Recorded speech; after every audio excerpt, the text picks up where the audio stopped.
we're going to talk about another game that came from Kickstarter, Mangaka. Yeah, that actually arrived in the mail that day. Yes, so it was fresh out of the box. We got to play it. This is a really interesting game. Basically, you're all drawing comics. Yeah, you're all. Well, it's based on manga artists, but draw whatever style you are. So it's just whatever comic style you have. So you pretty much start off drawing with 2 panels with some restrictions. Then you go to 4, then 6. Then 8, and this is all within about 5 minutes time, give or take. We played with 6 minutes for each round, so 6 minutes to draw 2 panels of a comic isn't that hard, but to draw 8 panels can be tricky. And you didn't get to the cards yet? No. First, everyone has obsessions. You have 3 things that have to be in all your comics. Like for example, for me, I had film or movies, desire for justice, and bling.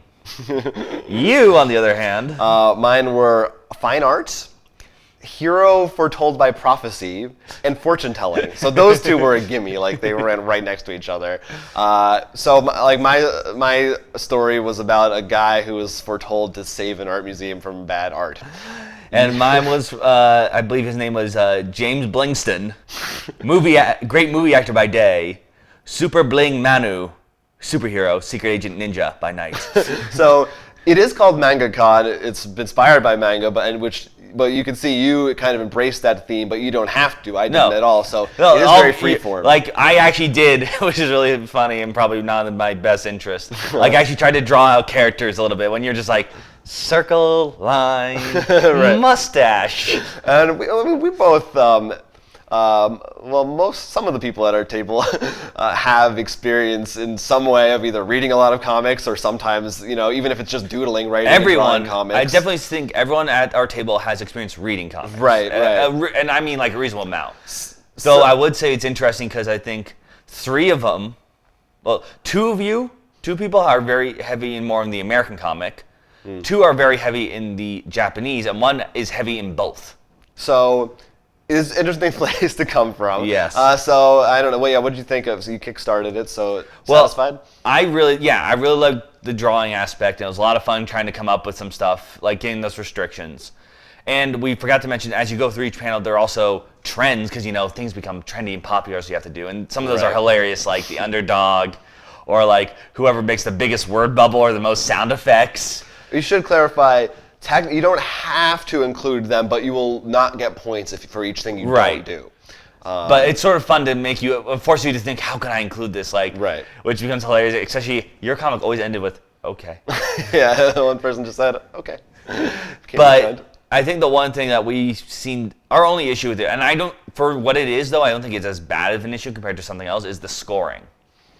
I guess. So that was my. When you first explained the scoring rules, I was just I was really confused because I felt the way that they explained it was a little strange. Like I said, you have these things that you have to do, but because they're so concrete, it's not like a judging game. It's not like apples to apples. You're not voting or anything. It's just like, did you do this? Then you get a point. And as we went further into the deeper rounds, when it became more complicated and there were more things to get points for, it started, I feel, to clear out a little bit where it made more sense. Like, well, you're not going to be able to include everything, so you kind of have to pick and choose what you want to do.